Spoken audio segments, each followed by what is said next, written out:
Namaste and welcome.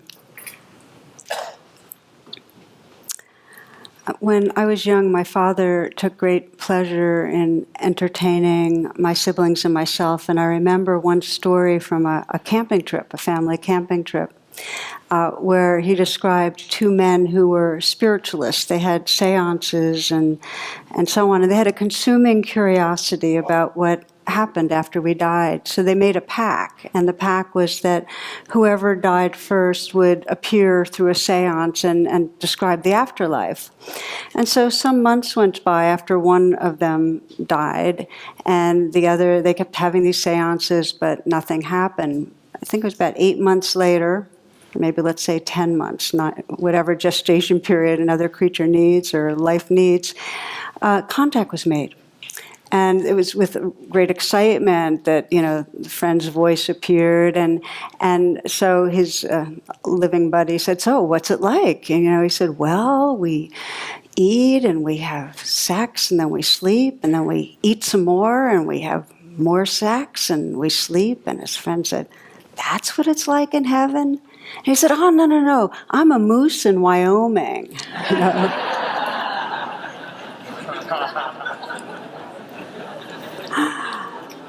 So growing up, that was one of my all-time favorites. I don't know why, but so it's a silly example of what the theme we're on, but which is that we all have a deep yearning to know reality, to know what's true. Each of us has that in us, this mysterious world that can't be captured by our thoughts. We want to know. And many of you are familiar with the phrase, "the truth shall set you free." Well, the inquiry, what does it really mean to seek the truth? What does it mean for us to really want to know, what is separating me from love? And what is love?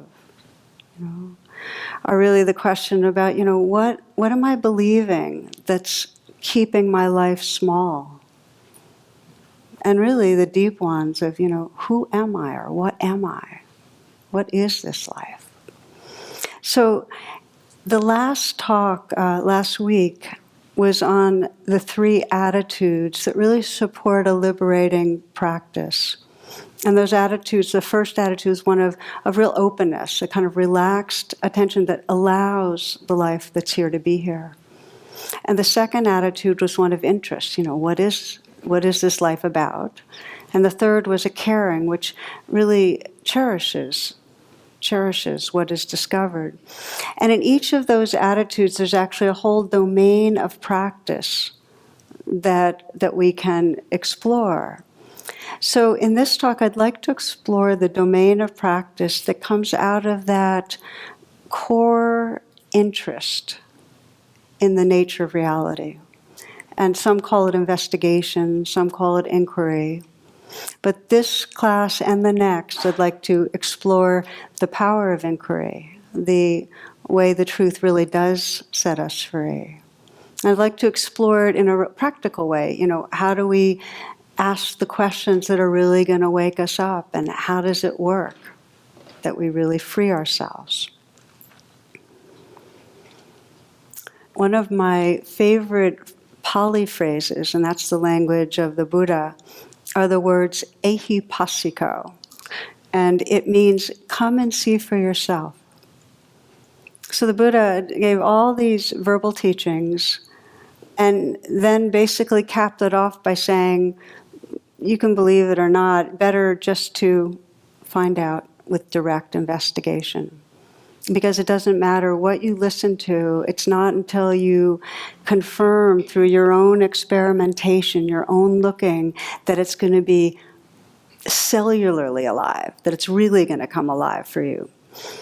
So as it goes, it's the same, anything I say in these talks, they're kind of meant to point the door. I sometimes think of, one person described it that I'm the welcome mat, and that at the door, but you have to kind of walk through and just do your own thing, really. We have to practice and explore. So the only real liberation's from direct investigation. This is Hildegard of Bingen says it this way, and I find this a really powerful way of framing it. She says, "We cannot live in a world that is not our own, in a world that is interpreted for us by others. An interpreted world is not a home. Part of the terror is to take back our own listening, to use our own voice, to see our own light. Part of the terror is to take back our own listening, to use our own voice, to see our own light." So in a way, the kind of core theme is how do we wake up from the interpreted world and really let this investigation, inquiry into what's true, connect us with our own inner knowing and light.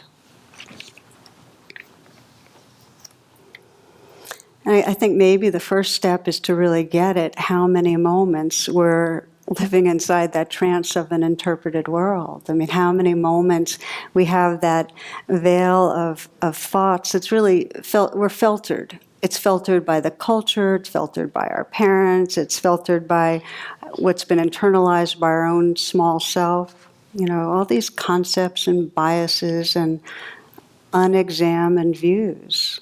We live inside them. So the trance is what prevents that kind of direct realization. The trance is the interpreted life. And one of the first revelations of meditation is getting, oh, I'm living a lot of moments inside these stories. We just start seeing it. And at first it can feel overwhelming. It's just the sheer force of this ongoing inner narrative that keeps capturing our attention. But we start noticing, and bit by bit, we're resting a little more in the awareness that's noticing, bit by bit. So it's a deconditioning. We're kind of deconditioning living inside that trance. A couple of decades ago at the Insight Meditation Society, which is one of the retreat centers where I've gone many times to both practice and I also have taught there, they have each year a 3-month retreat. So one of the early 3-month retreats, one of the visiting teachers was a Korean Zen teacher. And he was sitting in and he listened to the different teachers give their Dharma talks, and he sat there while the students did their practice. And there were all the traditional talks, the Four Noble Truths and the Eightfold Path and the 3 characteristics and so on and so forth. Finally, it's his turn to give a talk, and he sits up there and he's kind of quiet and still, and then he looks at everybody with this fierce look and he says, "Everything all wrong. All the teaching's wrong." That's his major comment. He says, "It's not matter. There's only one question. What is this?" That was it. That was his teaching. You know, is everything else wrong? All wrong, you know. So, of course, everybody's sitting there. They've been listening to these talks for the last 2.5 months, and all of a sudden you're supposed to put all that aside. But this is very Zen and very powerful to get it, that beyond all the teachings, there's this inquiry that's really, what is this? What is this aliveness right here? What is this moment? What is this awareness that's aware? What is this? So our practice is to notice we're in trance and reconnect with what's here in a way where we're seeing the veils and pulling them aside to see what is this, what is true. And often when I'm talking about this, I think of the Wizard of Oz, and I think of Dorothy and her companions, and there they are, and they finally get in to see the wizard and the booming voice of truth that's telling them what's what. And who is it that pulls the curtain? Do you remember? Toto, the dog. Toto's that part of us that's going, what is this anyway? Pulls the curtain. So I think of it as if we have this inner Toto, this kind of truth-seeking place in us that really wants to get beyond our stories, beyond the beliefs that tell us we're not enough, beyond anything that is a story in our mind that creates distance with other people, the judgments and the blame.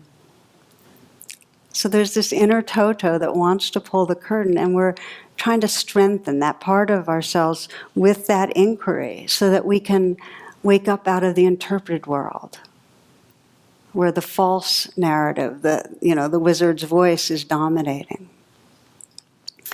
So the common denominator in most meditative paths is this noticing, thinking, and come back right here.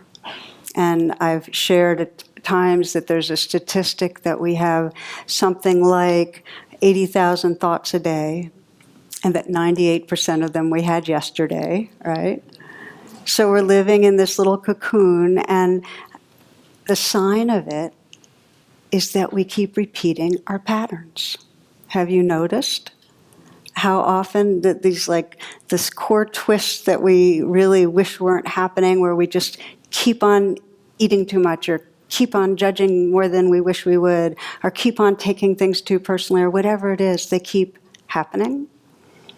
Well, we're in that interpreted world. We've internalized some beliefs. We keep rerunning the same thoughts, and they keep generating the same feelings and behaviors over and over. So, we need to train ourselves to pull that curtain, to get interested. What's really going on?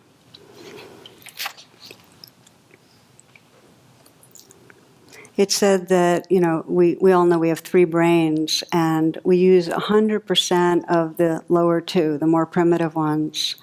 And we use 20% of the neocortex. And some describe it that we mostly use it to explain away the acts that were generated by the lower parts of our brain. In other words, it's not rational, it's a rationalizing brain, as they put it. And that we then end up, just using whatever's going on to reinforce our beliefs about things. This is an example I like a lot, that it's time to elect a new world leader, and only your voice counts. Here are the facts about the 3 leading candidates. I'm sharing this because it's, as you know, there's so much going on about elections. Candidate A associates with crooked politicians, consults with astrologists. He had 2 mistresses. He also chain smokes and drinks 8 to 10 martinis a day. Okay? So listen, that's candidate A. It's choice 1. Candidate B, he was kicked out of office twice, sleeps until noon, used opium in college, and drinks a quart of whiskey every evening. Candidate C, he was a decorated war hero. He's a vegetarian, doesn't smoke, drinks an occasional beer, and never cheated on his wife. So which candidate would be your choice? And how many of you would vote for candidate A? B? Couple like the one that drinks whiskey every night. C? Okay. So here they are. Candidate A was Franklin D. Roosevelt. Candidate B, Winston Churchill. Candidate C, Adolf Hitler. Yeah, it's pretty whatever it is. I don't know what it is. It's interesting. There's a saying that history repeats itself, which is a good thing because most people don't pay attention the first time anyway. So why did I share that? And it's really just because we live off our ideas about things. And it's really not unless we're willing to investigate more deeply past the spins that we hear, the rumors that we hear, even the stuff that might be true but we don't really know what it means, that we get to a deeper level of reality. So the metaphor is that if you're in a dark room and you are bumping around against the furniture, you'd want to shine the light of awareness on what's there to be able to move with more grace. Now, importantly, inquiry, and what we're going to be exploring, how to look, it's not conceptual. Certainly, conceptual inquiry is an important thing for different domains of our life, but we're talking today about spiritual inquiry, where we're really looking into the nature of the heart and awareness. So it's not conceptual. So it takes a commitment. The training in inquiry takes a commitment to put aside the inner dialogue. That means when you ask yourself a question, you don't then go around with thoughts about what the answer might be. You actually check into your body and your senses. So that's one point I want to make very clear, that that's part of the training. It's non-conceptual inquiry, which isn't easy because we're very addicted to the stories we tell about ourselves. There's one story, a little story of a guy comes into a bar and he's talking to the bartender and he says, I know there's no self, but I'm all that I can think about, So we're addicted. So it really takes some willingness to step out of the thinking mind to explore what's really true. Pema Chodron writes this. She says, being preoccupied with these thoughts, our self-image and the like, it's like being deaf and blind. It's like standing in the middle of a vast field of wildflowers with a black hood over our heads. It's like coming upon a tree of singing birds while wearing earplugs. Because when you're telling the stories about who's wrong and who's right and what you need to do to be meeting your own standards, it's wearing earplugs and a blindfold because your senses aren't awake in those moments. Check it out. When you're in the thinking trance, you're not aware of the sound of the wind in the trees, and you're not seeing the gleam in the eyes of the person you're talking to. You're not there in that way.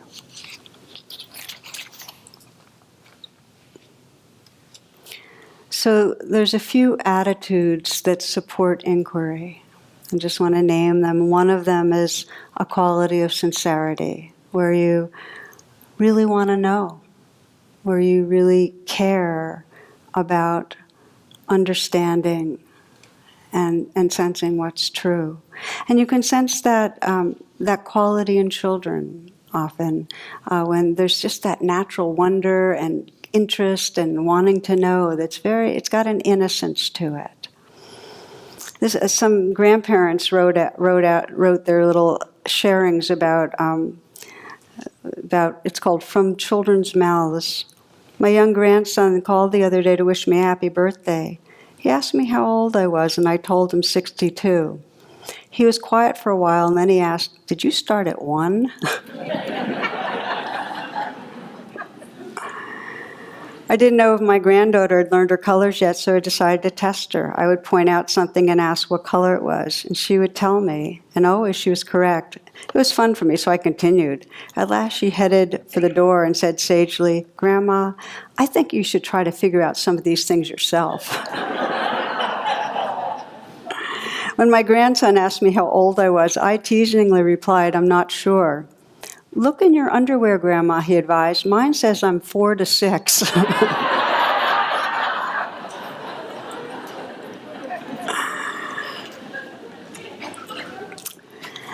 The power of sincere inquiry, and those were playful examples, is that when you really are interested, it draws out the truth.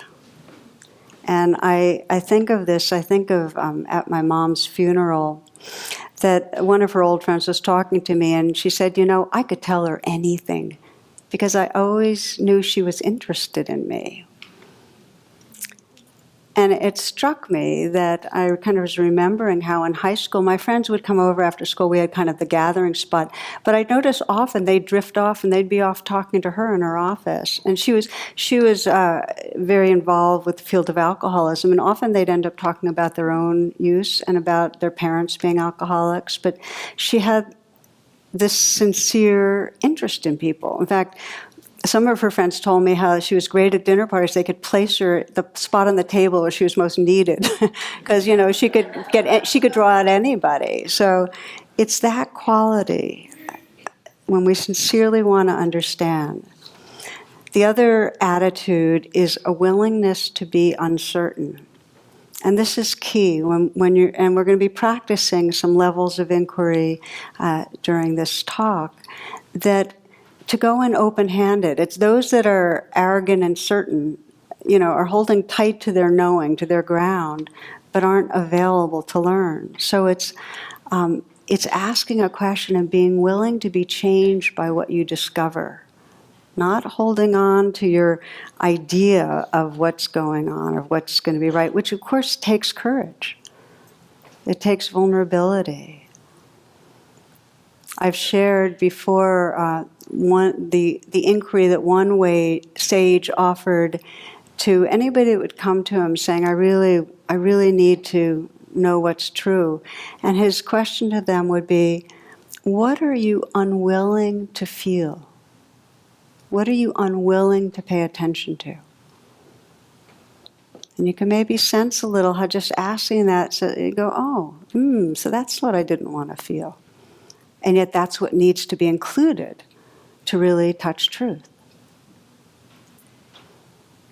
So what motivates? We have that part of us that kind of described as our inner Toto, or that really deep part of us, that it's the awareness in us that wants to recognize itself and be whole.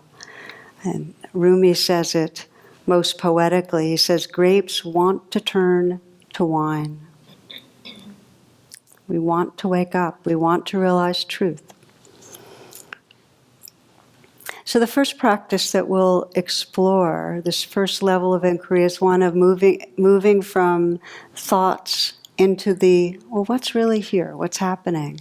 And to begin, you might make yourself comfortable and close your eyes.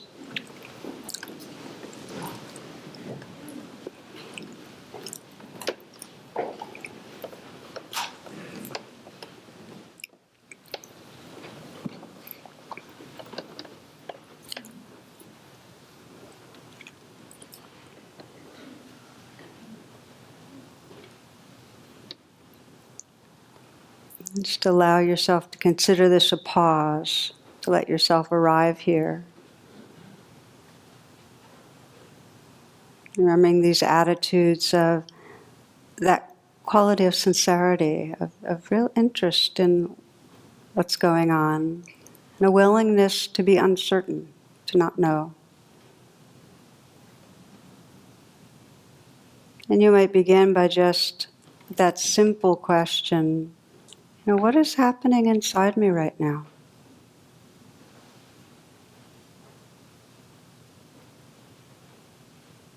What's the most predominant experience you're aware of?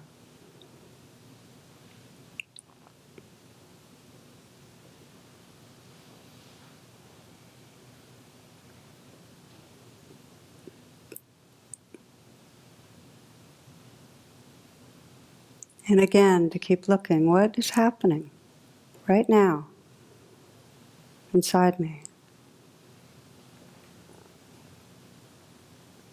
Experiencing not through the interpretive mind, but directly through the senses.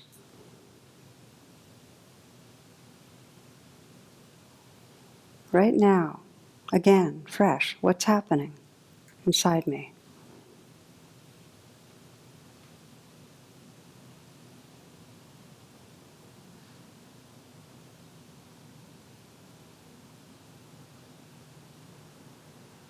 You might ask this flavor that sage offered, what is it that I might be unwilling to feel, unwilling to pay attention to inside me right now?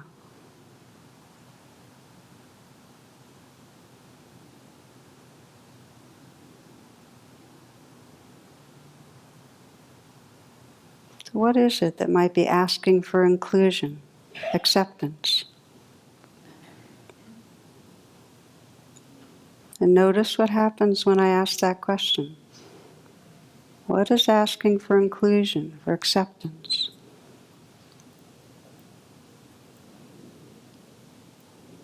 What is it that might be a little difficult to attend to?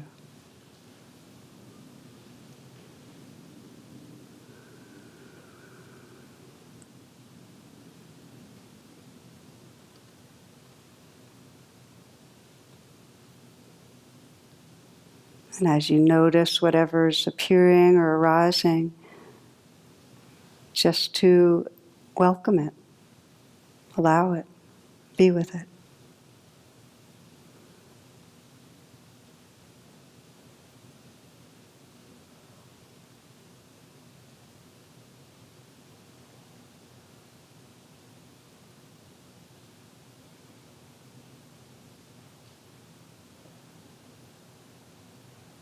You can ask the question, is there anything else right this moment that wants my attention?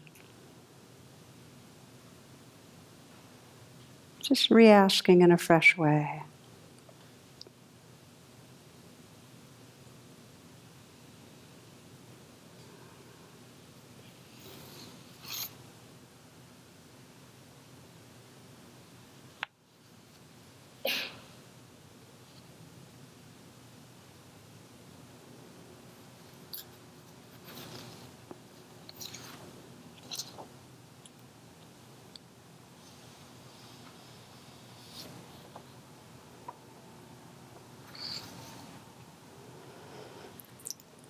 As you're ready to take a few full breaths and open your eyes.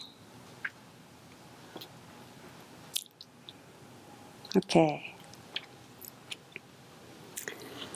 So you might notice when a question is poised or posed, it directs attention to what's going on. It increases the energy and the incisiveness of attention. There's more penetration of attention. And this is the power of inquiry when it's combined. It's a flavor of mindfulness, and when it's supporting mindfulness, it actually allows us to contact more fully what's there. In any moment that you ask, what is happening inside me right now? You're going to be moving from the realm, the trance of the interpreted world, right into the aliveness of the body. What is happening? What wants attention? What's asking for acceptance, inclusion? So those are some examples of questions you can play with to really start mastering the art of deepening attention inwardly. Now, I'd like to remind you once again, I feel like of any of the misunderstandings about inquiry, the biggest one is that there's a kind of figuring out going on. So I could ask the question, what's going on inside me right now? And you might say, well, I'm feeling kind of bad because I had an experience in college of rejection that really went back to my mother not paying attention to me when I wanted. It can go like that, which is possibly okay for a therapeutic process, but not spiritual inquiry. Because again, we're not engaging in mental processes that take us away from the moment. It's an inquiry that brings us into the moment, okay? Just want to kind of make that clear. One person described it as Zen and reading all the books about Zen, the art of reading all the books about Zen. So it's like, it's not that. It's not, stepping aside and in some way getting mental about things. Another example I liked of the misunderstandings of it. This came from a book called The Ladybird Book of Mindfulness. In ancient times, Guru Belend entered a state of mindfulness that lasted 35 years. During that time, he contemplated everything and sought to solve all spiritual questions. When he had finished, he wrote the answer on a grain of rice. He never married. Now that's weird, right? That's a weird story. So here's this guy, he gets mindful, but he thinks it's about answering every question, and he misses his life. Okay? Not that getting married's necessary to have a good life, but he's not living, he's trying to figure out things. So it's not that. That's a long-rooted way of saying, don't get caught in the thinking process. More, it's an untangling and a coming down from thinking process. So the second level of inquiry I'd like to explore with you is how, when we're caught in emotional suffering, we can use posing these questions to untangle the tangle, okay?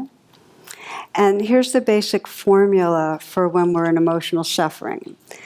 In those moments, if you're having a hard time, if you're caught in an emotion that is gripping you like fear or anger or judgment or shame or whatever it is, in those moments, you're living in an interpretive world, you're living in a trance, you're believing beliefs that are causing you trouble, that are triggering off feelings that you're identified with. So your whole sense of beingness has become confined in a little world of limiting beliefs and waves of feeling that are defining you.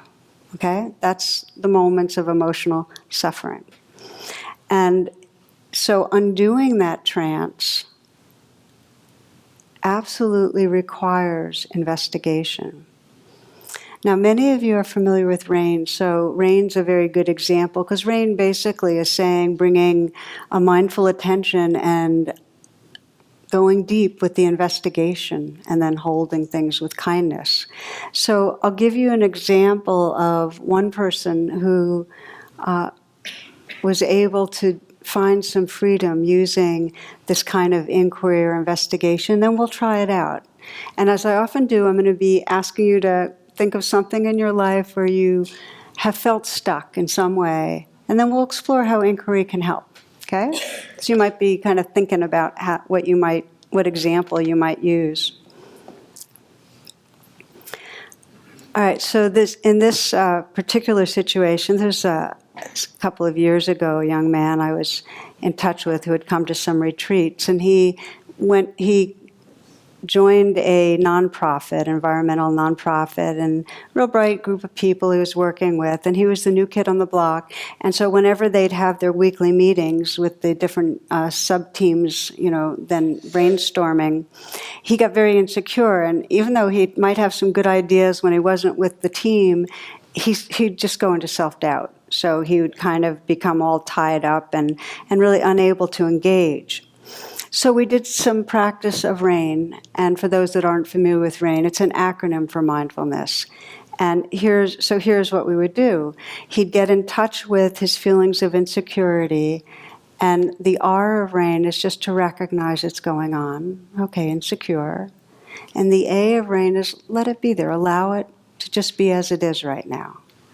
So recognize and allow. That's the ground level of being able to bring that light of awareness, okay? Recognize it and allow it. And then we began the I, which is to investigate or inquire into what's happening. So I asked him some questions. One of the questions is, well, what are you believing when you're in that group? And he said, well, I'm believing I'm inferior, that they're going to find out and reject me, that I'll lose my status, my belonging here. Okay, that was the belief. And it's a common belief. When we scratch below the surface, we often will find this belief that I'm falling short or I'm inferior, that that's going to be found out, I'm going to fail, I'll be rejected. Okay? So he found that was his belief. Then he continued to investigate, and I said, okay, well, when you're believing that, what are you feeling? And that's a question to go into his body. And what he found was this kind of tight pressure in his chest and his throat, a kind of feeling of being squeezed. And I asked, well, what's it like to live with that in your life? And is this like just in this situation? He goes, actually, I go through a lot of my days with that kind of squeezed feeling. And then it got really sad. He said, well, it just disconnects me from myself. I'm not at home. And so then I asked him another question. I said, well, ask that fear place what it most needs. Okay, it's an important question, by the way. This is when you're doing inquiry, to feel the fear in your body and says, well, what does that place need? Okay, what does it want? And he was surprised because the response was just to accept that it's there. Not to presume it shouldn't be there, okay? So the response he was being asked to give to that fear was, okay, it's like this. It's okay, you're here. So every time he'd feel himself getting into that anxiety, anticipating his team meeting, he would pause. He'd recognize, okay, it's insecurity. He'd allow it. He'd say, okay, believing, all right, believing I'm going to fail, feeling the squeeze, needing, oh, it's okay that it's there. Okay, it's okay to be there.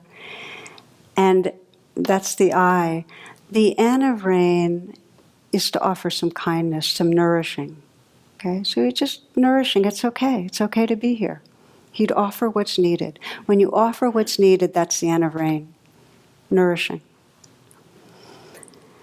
Every time he'd do it, he found, before he started rain, he was this tight, small, scared, insecure self that was going to blow it. And after rain, after the nourishing, his identity had shifted.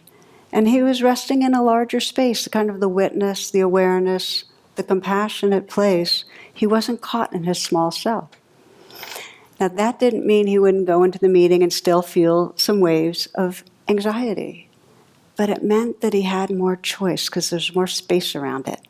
He was inhabiting a larger sense of his being.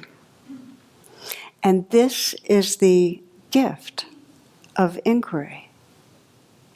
That when you go past the interpreted world and you begin to sense what's really going on and investigate, you end up sensing a bigger space that you're living from. There's more understanding, there's more space. So one of the questions he would sometimes ask himself after he had done rain is that insecure, tongue-tied person who I really am? And I just want to toss someone out to you because it can be very helpful once you've gotten a little more perspective just to ask that, is that scared person, is that insecure or self-conscious or embarrassed or whatever person really who I am? Because it becomes so clear that who you are cannot be confined by that small story. You're bigger than that. And that's the gift of inquiry. So working with fears is one of the most important domains for inquiry because when we're afraid, we're believing something that isn't true. In about a month, there's an online course I'm giving that's called Awakening a Fearless Heart. And if you're interested in it, you can go onto my homepage, tarabrach.com. It's up there in the right-hand corner. But we use in this course this kind of inquiry to be able to step out of that interpretive world and really start discovering in the moment-to-moment experience who we really are beyond the fearful self. I often think of it that the vulnerable parts of us, the scared or shamed parts of us, are kind of like these shy creatures that hang out in the dark woods. And if you imagine this meadow of open awareness, we're trying to invite them into the light of the sun so they can be included and transformed. But to get them to come out of the woods requires really having a sincere interest and a sincere care. We have to really want to get to know them. So as you approach inquiry, just sense your sincerity that you really want to get to know what's true inside you. One of the women I worked with, just thinking to share this example also, her belief was that I'll never be in an intimate relationship. And she'd been married, she divorced and so on, but she felt like I don't have the capacity to be that close. I'm too insecure, people will, et cetera, et cetera. So again, recognize and allow that, feeling of grief and loss and so on. But we started to investigate and asked her, to feel that in her body, how she was living with that belief of I'll never be intimate. Then I asked her a question that is a really powerful inquiry when we get caught in limiting beliefs. is it possible this isn't true? I mean, do you know this is true for sure? There's a teacher, Byron Katie, some of you might know about, who's wonderful at working with beliefs, and she uses inquiry really skillfully. And, do you know this is true for sure? It's one of the questions she suggests. I like the phrase, it's real but not true, which I share a lot, because you can ask yourself, okay, it feels real, but is it really true? And what you'll get is, well, it feels real, and I don't know it's true, but it feels true. And our body, because we feel fear, believes the message of the fear. But that doesn't mean it's truth. So this is where inquiry can start making a wedge where we have been hooked on believing I'll never be intimate, on believing I'll never be successful, on believing I'll never be happy. It can start making a wedge and allowing a little bit of space and a little bit of freshness around it. So for this woman, asking that question put a crack in her solidity about I'll never be intimate.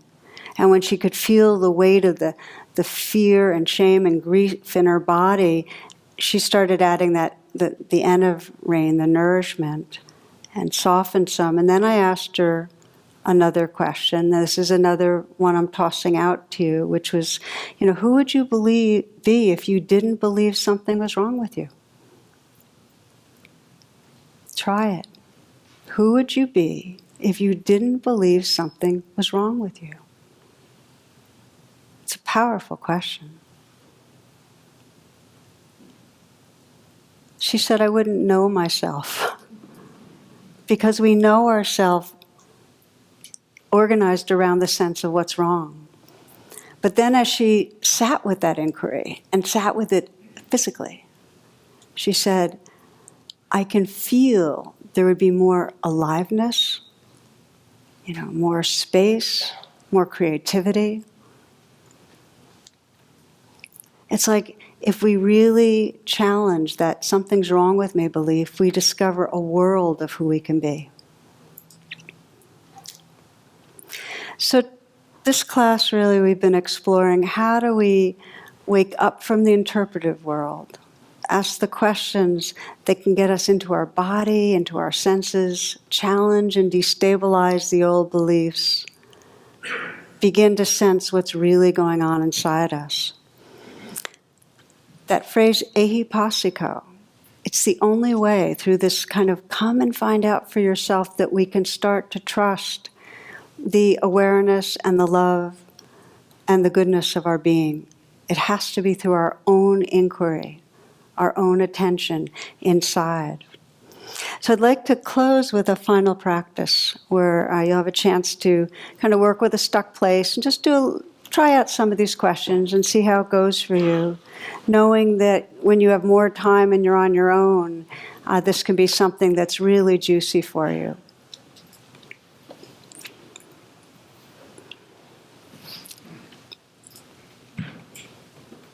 Okay, so again, closing your eyes, sitting in a way that allows you to feel awake and relaxed.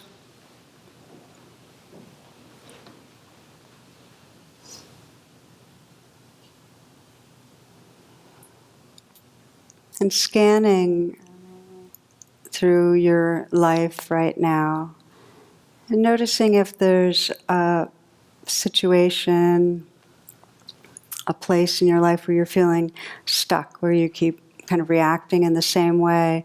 I encourage you not to pick something that you feel is laced with trauma, because it won't serve you as a way of exploring for this time.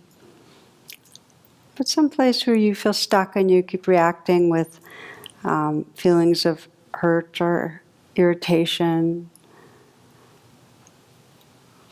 anxiety, embarrassment.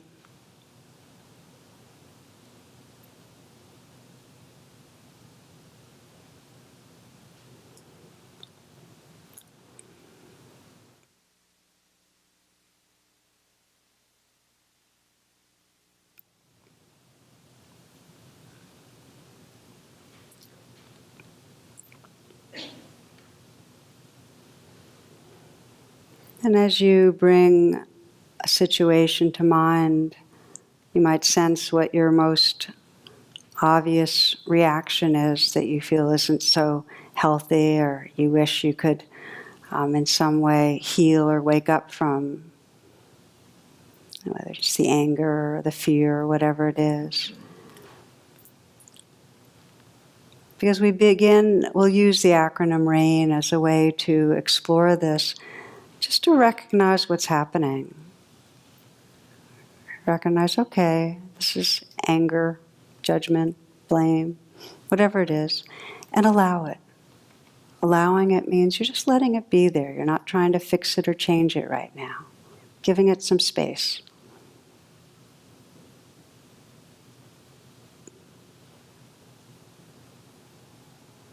And sensing your sincerity as we begin to investigate a little what's happening inside you.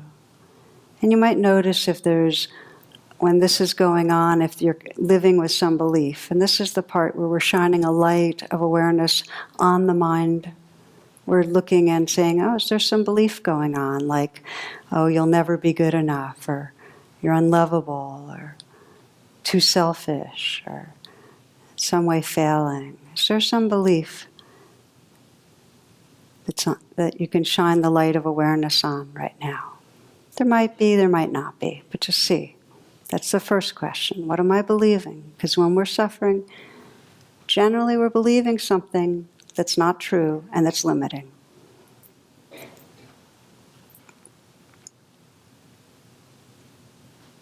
It might be a belief about how another person is experiencing us. That person doesn't respect me. That person doesn't love me.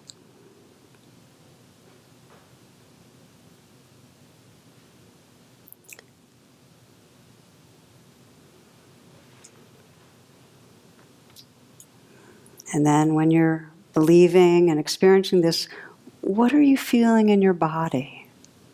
So just let whatever belief's there, maybe being unlovable or whatever it is, and what's it like when you're believing that in your body? So inquire into your body, feel your throat, your chest, your belly. What's it like when you're stuck?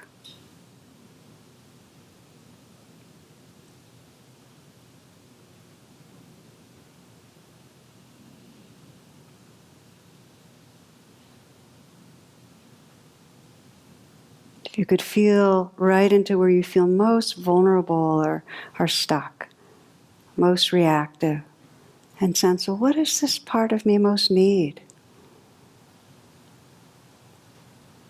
How does this part want me to be with it? Just stay in your body and just sense, what does this part most need? Does it need for that man, does it need just to accept that it's here? Or does it need you to offer more understanding, see what's going on? Does it need love or compassion or forgiveness? What does it need?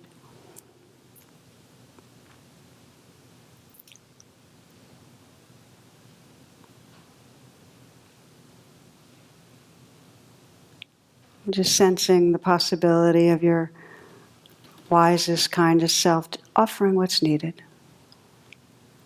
Sometimes I like to put my hand on my heart and just sense that which is most awake in me, my awake heart, my awake mind, is offering, whatever I've discovered through inquiry, offering the kindness or the forgiveness or the understanding that's needed. So if you'd like to, you can put your hand on your heart and just offer what's needed.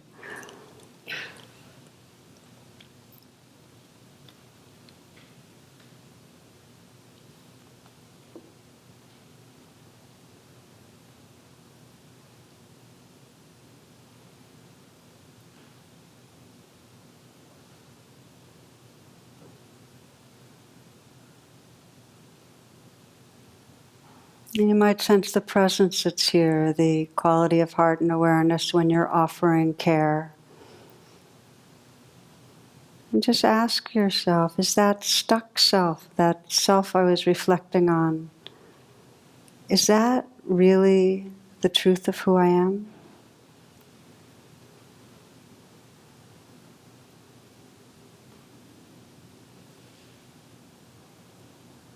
You might sense, well, who am I if I'm not believing anything's wrong with me?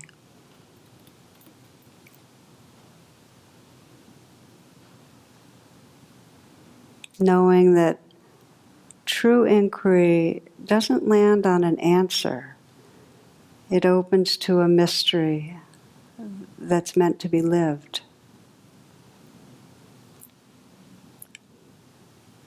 True inquiry doesn't land on an answer. It opens us to a mystery that's meant to be lived.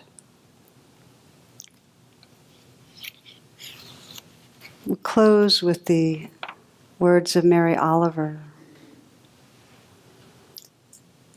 Still, what I want in my life is to be willing to be dazzled, to cast aside the weight of facts, and maybe even to float a little above this difficult world. I want to believe I am looking into the white fire of a great mystery. I want to believe that the imperfections are nothing, that the light is everything, that it is more than the sum of each flawed blossom and fading. And I do. I want to believe I'm looking into the white fire of a great mystery. I want to believe that the imperfections are nothing, that the light is everything, that it is more than the sum of each flawed blossom and fading. And I do.